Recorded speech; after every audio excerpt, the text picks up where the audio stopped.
तो है guys, Indian GK के क्लासेस में आपका स्वागत है। तो आज का जो इंडियन जीके का अपना जो टॉपिक है, मौर्य काल पढ़ रहे हैं। और मौर्य काल में अपन ने चंद्रगुप्त मौर्य पढ़ लिया है। उसके बाद अपन भारत के प्रथम सिजेरियन शासक की बात करने वाले हैं, उनके बारे में पढ़ने वाले हैं। तो उनका नाम था बिंदुसार। ठीक है, तो इसके हैंड रिटन नोट्स आपको मिल जाएंगे और बिंदुसार के जितने भी जो महत्वपूर्ण तथ्य हैं वो सारे इसमें मिल जाएंगे आपको। आप हूबहू उसको आपके नोट्स में उतार सकते हैं। वीडियो को पॉज कर करके आप इसको लिख सकते हैं। ठीक है, तो आगे बढ़ते हैं। चलिए शुरू करते हैं कि इनका समय काल। तो 298 ईसा पूर्व से 273 ईसा पूर्व में इनका कालमान माना जाता है। ठीक है, फिर इनके नाम जो है अलग अलग ग्रंथों में अलग अलग नाम बताए गए हैं। तो वो क्या है अपन देखते हैं कि जैन ग्रंथों में इनका नाम सिंहसेन बताया गया है, वायु पुराण में भद्रसार, यूनानी में अमित्रकोटस और पतंजलि के महाभाष्य में अमित्रकार। ठीक है, तो बिंदुसार भारत के प्रथम सिजेरियन शासक थे। ठीक है, बिंदुसार भारत के प्रथम सिजेरियन शासक थे। फिर इसके बाद बौद्ध ग्रंथ महावग्गा के अनुसार बिंदुसार ने अनेक विवाह किए। उनकी कुछ प्रमुख पत्नियों के नाम चारुमित्रा, जिनसे उनका पुत्र हुआ सुसीम, फिर सुभद्रागी, फिर धम्मा या वन देवी या जनपद कल्याणी इनके अन्य नाम थे। इनके पुत्र हुए अशोक सम्राट और तिष्य। ठीक है, तो अशोक की माता का नाम था सुभद्रागी और पिता का बिंदुसार। ठीक है, फिर नूर नाम की रानी थी, उनसे उनका पुत्र हुआ श्यामक।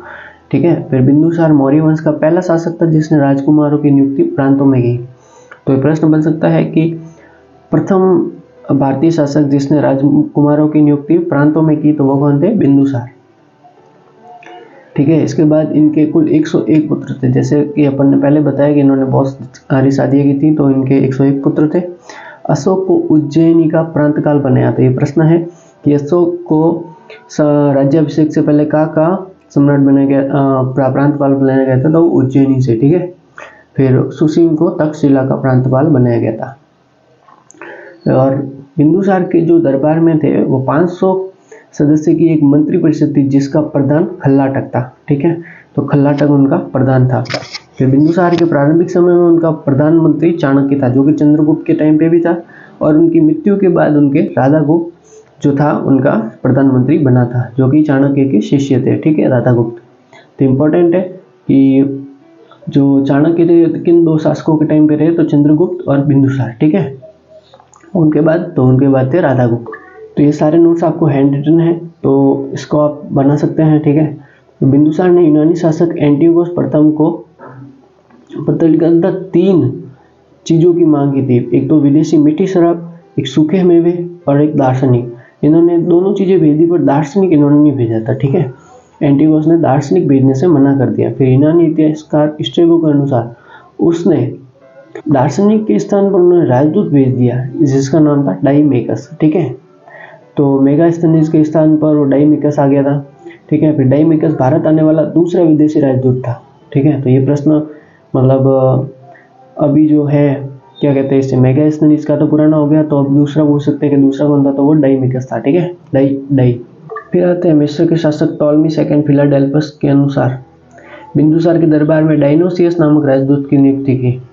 तिब्बती इतिहासकार लामा तारानाथ के अनुसार जो बिंदुसार ने दक्षिण भारत के 16 राजाओं से उनके सामंतों को पराजित किया एवं विजय में सबसे बड़े सहयोगी चाणक्य थे। हालांकि इस प्रकार की जानकारी के प्रमाणिक स्रोत नहीं है। ठीक है, फिर प्रमाणिक तो उन्हीं का था, चंद्रगुप्त मौर्य का, जिन्होंने दक्षिण भारत तक भी विजय कर ली थी। बौद्ध दिव्य वरदान के अनुसार बिंदुसार के अंतिम समय में तक्षशिला में 2 विद्रोह हुए। प्रथम विद्रोह जन विद्रोह था, जिसका दमन करने हेतु अशोक को भेजा था। ठीक है, तो प्रथम विद्रोह जन विद्रोह को तो अशोक को, और जो उनका छोटा भाई जो था क्या कहते हैं तिष्य, तो उनका माता सुभद्रांगी का पुत्र था, जबकि दूसरा था सुसीम। अशोक ने इसी विद्रोह का दमन करने के दौरान खयस के संपूर्ण क्षेत्र को जीत लिया था।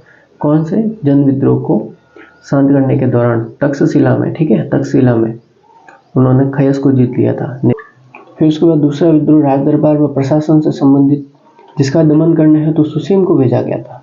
ठीक है, तो सुसीम उनका दूसरी माता का पुत्र था, सौतेला, स्टेप ब्रदर। ठीक है, दीपवंश व महावंश के अनुसार बिंदुसार प्रतिदिन 60,000 आजीविक ब्राह्मणों को भोजन करवाता था। इसीलिए आजीविकों का जो बिंदुसार का जो समय काल है वो आजीविकों का स्वर्णिम युग माना जाता है। ठीक है, तो इसी के साथ अपन क्लास को समाप्त करते हैं।